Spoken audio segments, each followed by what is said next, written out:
అయ్యా KCR sir form హౌస్లో వండుకున్న కాడికి చాలు జర లేచి అసెంబ్లీకి రావాలా అంటున్నారట.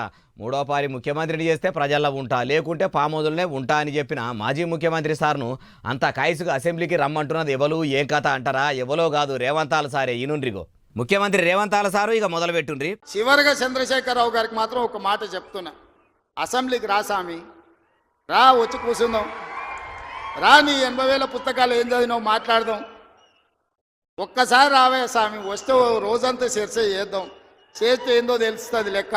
ఇన్నరా ఏమంటుండో? అసెంబ్లీకి వస్తే అన్ని ముచ్చట్లు మాట్లాడుకుందామంటుండు. అయ్యా రేవంతాల సారు, కేసీఆర్ సారు ప్రజల ఓట్లతో గెలిచి అసెంబ్లీకి చక్కగా రాకుండా డుమ్మాలు కొట్టుడు కూడా మంచిది కాదు, మంచిగానే రమ్మంటుర్రు. మరి మీ ముచ్చటేంది సారు? పాలకులం కాదు సేవకులము, మాది ఉత్తుత్త వట్టిపచ్చి పాలన కాదు ప్రజాపాలన అని ఎచ్చులకు పోయి బొచ్చడు హామీలు ఇచ్చిర్రు. గెలిచిన 100 రోజుల్లోనే అమలు చేస్తామన్న 6 గ్యారెంటీలు ఏమాయే? ఏడాది దగ్గర పడుతున్నా అమలు కాకపోవుడేంది? ఎన్నికల ముంగటనేమో అందరు రైతులకు రైతు రుణమాఫీ అంటిరి, గెలిచినాక కొందరికే అంటిరి, ఆ కొందరికి కూడా పురాగా చేసిర్రా అంటే అది లేదు అని అన్నదాతలు ఇప్పటికీ పిట్టకు పెట్టుకొని ఎదురు చూసినట్టు ఎదురు చూడబట్టిరి. మహిళలకు నెలకు 2,500 అంటిరి, ఇప్పటికీ ఆడోళ్ళ అకౌంట్లలో బుడ్డ పైసా వేసింది లేదు. రైతు బంధు కాదు రైతు భరోసా గత ప్రభుత్వం వేసినట్టు కాకుండా ఎక్కువనే వేస్తామంటిరి. అన్నదాతల ఖాతాల్లో అవి జమైతే లేవు.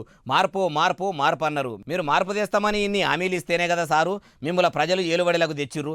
మీరు మార్పు సంగతి పక్కకు పెట్టి మాటలతోనే పొద్దుబో పడితిరి. చెప్పని పనులు ముంగటేసుకొని చెప్పిన హామీలు నెరవేర్చుట్లా ఆలస్యం చేస్తుర్రు. మీరు కూడా ప్రజలకు వచ్చి మాట్లాడితే జనమే అడుగుదామని చూస్తున్నారని అంటున్నారు సారు. దీనికి మీరేమంటారు అంటుర్రు ఈ ముచ్చటిన్నోళ్ళు.